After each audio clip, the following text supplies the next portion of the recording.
Hello दोस्तों, नमस्कार। बांग्लादेश नहीं माना। वो कह रहा है भारत में बिल्कुल भी नहीं आऊंगा। यानी कि टी20 वर्ल्ड कप खेलने के लिए बांग्लादेश अब भारत नहीं आने वाला है। इसका मतलब ये होता है कि टी20 वर्ल्ड कप से बांग्लादेश बाहर हो चुका है, क्योंकि आईसीसी उसकी मांग नहीं मानने वाला है। और बांग्लादेश को भाई मौका दिए गए, ऐसा बात कर लो, अपनी सरकार से बात कर लो, अपने खिलाड़ियों से बात कर लो और एक बार फिर से सोच लो कि भाई साहब भारत तुम्हें जाना पड़ेगा खेलने के लिए, क्योंकि भारत में सुरक्षा को लेकर कोई चिंता नहीं है। हमारी टीम लगातार वहां सर्वे कर रही है, हमारी टीम ने पूरा जायजा ले लिया, सब कुछ ठीक है, लेकिन बांग्लादेश नहीं मान रहा है। असली वजह क्या थी? असली वजह थी बांग्लादेश की बेइज्जती होना, क्योंकि मुस्तफिजुर रहमान को जब तक हमने आईपीएल में रखा था तब तक ठीक था। जब भारत के अंदर हिंदू संगठनों ने मुस्तफिजुर रहमान का विरोध करना शुरू किया, बीसीसीआई बैकफुट में आई। बीसीसीआई ने ये भाई आदेश दिया, ऑर्डर दिया कि केकेआर को उसको टीम से बाहर करना पड़ेगा।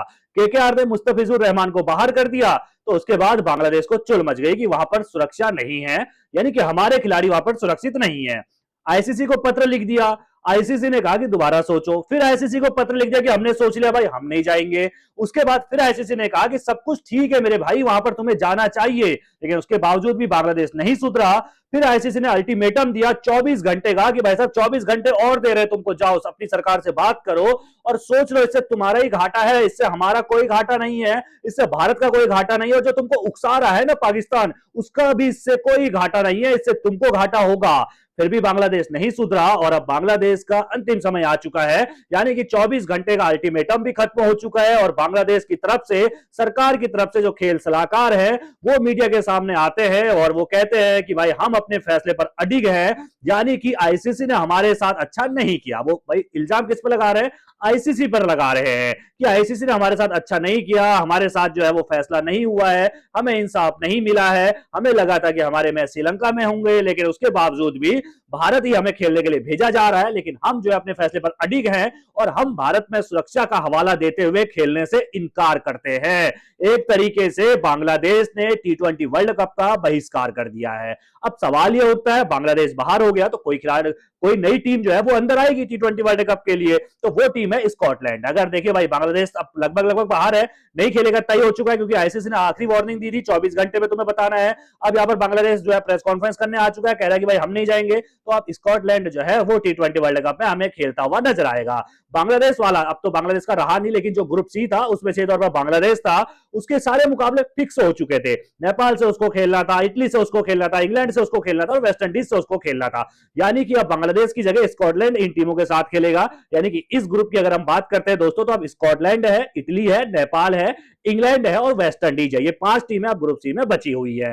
कुल मिलाकर बांग्लादेश ने टी20 वर्ल्ड कप का बहिष्कार कर दिया है और सीधे तौर पर कह चुका है कि अब हम नहीं खेलेंगे, यानी कि हम भारत नहीं जाएंगे। इसके अलावा उसने ये भी कहा कि भाई हमारे खिलाड़ी पूरी तैयारी कर रहे हैं। बांग्लादेश के खिलाड़ी जो है वो पूरी तैयारी इस वर्ल्ड कप को लेकर उन्होंने बड़ी जोर शोर से तैयारी कर रखी है, वो खेलने के लिए बड़ा उत्सुक है, लेकिन हम भारत नहीं जाएंगे। भाई उत्सुक हो तो जाओ ना भारत, और उस भारत में तुम नहीं जाओगे। बड़ा सबसे बड़ा सवाल मैं यहां पर उठाने जा रहा हूं, उस भारत में अब तुम नहीं जाओगे जिस भारत ने तुम्हारा क्रिकेट बोर्ड बनाया, जिस भारत ने तुम्हारा देश बनाया। तुम तो पाकिस्तान के अंदर रहते थे ना, पाकिस्तान के अंदर तुम पर अत्याचार होता था। इंदिरा गांधी हमारी प्रधानमंत्री नहीं होती तो बांग्लादेश देश ही नहीं बनता।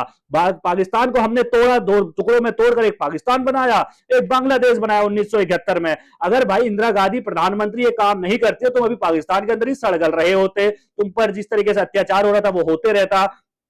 तुम्हारा देश तो हमने बनाया, साथ में तुम्हारा क्रिकेट बोर्ड भी हमने ही बनाया। तुम्हें मान्यता 1977 में भले मिल गई हो आईसीसी की, लेकिन उसके बावजूद भी तुम्हें खेलने के लिए कहीं मौका नहीं मिलता था। 23 साल तुम्हें लग गए। जब बीसीसीआई के पूर्व अध्यक्ष और आईसीसी के तत्कालीन अध्यक्ष जगमोहन डालमिया ने फैसला लिया कि नॉकआउट टूर्नामेंट बांग्लादेश में कराया जाएगा, उसके बाद तुम्हें पहचान मिली है। उसके बावजूद भी तुम्हें टेस्ट में जगह नहीं मिल रही थी, टेस्ट का स्टेटस नहीं मिल रहा था। इसके लिए लगातार ऑस्ट्रेलिया और इंग्लैंड विरोध कर रही थी, लेकिन भारत ने तुम्हारा समर्थन किया। तुम्हारे समर्थन में पाकिस्तान और श्रीलंका जरूर था, लेकिन अगर भारत समर्थन नहीं करता तो तुम्हें टेस्ट का स्टेटस ही नहीं मिलता। सन 2000 में तुमने अपना पहला डेब्यू टेस्ट भारत के साथ खेला। भारत की जो है पूरी कोशिशों के बाद तुम्हें जो है पूरी तरीके से तुम्हारा क्रिकेट बोर्ड बना, तुम्हें क्रिकेट खेलने का मौका मिला, दुनिया में तुम्हें क्रिकेट में जो है पहचान मिली। और आज उसी भारत को तुम आग दिखा रहे हो और उसी भारत से तुम कह रहे हो कि तुम्हारे वहां हम सुरक्षित नहीं है। जिसने तुम्हारा देश बनाया, जिसने तुम्हारा क्रिकेट बोर्ड बनाया, वहां तुम खेलने से मना कर रहे हो। इससे तुम्हारा घाटा है, क्योंकि बीसीसीआई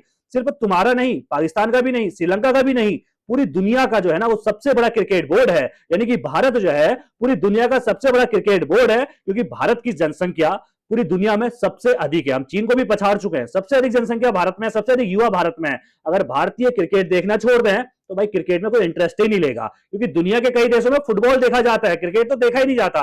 सिर्फ भारत वो देश है, सिर्फ बीसीसीआई वो देश है जो सीधे तौर पर क्रिकेट को सबसे अधिक बढ़ावा देता है। ये पूरी दुनिया मानती है, आईसीसी भी मानता है, और यही वजह है कि बांग्लादेश को यहाँ पर झुकना तो पड़ा लेकिन झुका नहीं।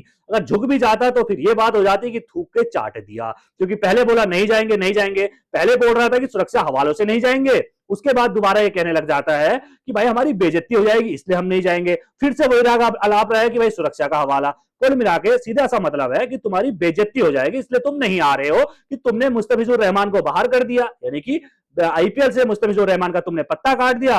अब हमने बोला हम नहीं जाएंगे, लेकिन अब अगर हम चले जाते हैं तो ये थूक के चाटने वाली बात हो जाएगी। कुल मिलाकर बांग्लादेश को यही डर है, और उसके मंत्री भी ये कह चुके हैं कि हमारी इज्जत का भी सवाल है, सुरक्षा से बढ़कर उनकी इज्जत का सवाल है, क्योंकि भारत में तो सब कुछ सुरक्षित है। तुम पाकिस्तान जाने के लिए नहीं कह रहे हम तुमसे, भारत आने के लिए कह रहे हैं। भारत में सब कुछ सुरक्षित है और तुमको तो हम इतनी अच्छी सुरक्षा देंगे, तुम आओ तो सही, लेकिन तुम आना ही नहीं चाहते हो, खेलना ही नहीं चाहते हो। तुम्हें तो बस बेइज्जती वाला मुद्दा उठा रखा है। मुस्तफिजुर रहमान को बाहर करने की वजह भारतीयों के पास थी, क्योंकि तुम वहां पर हिंदुओं पर अत्याचार कर रहे थे, और हम एक बांग्लादेशी को 9 करोड़ 20 लाख रुपए कैसे दे सकते हैं। वो बांग्लादेशी ना हिंदुओं के खिलाफ बोल रहा है, ना हिंदुओं के समर्थन में बोल रहा है। खिलाफ तो वैसे भी नहीं बोल सकता, उसकी हिम्मत नहीं है, लेकिन समर्थन में तो बोलना चाहिए, लेकिन समर्थन में भी बोलता नहीं है। हम उसको 9 करोड़ 20 लाख कैसे दे दे। हमारे हिंदू संगठनों ने सही मांग की, मुस्तफिजुर रहमान को बाहर करके सही किया, लेकिन तुम्हें नहीं खेलना है, इससे तुम्हारा घाटा है, हमारा कुछ नहीं जाता है। बाकी आपकी क्या राय है, अपनी राय कमेंट में रखना बिल्कुल ना भूलिएगा। धन्यवाद।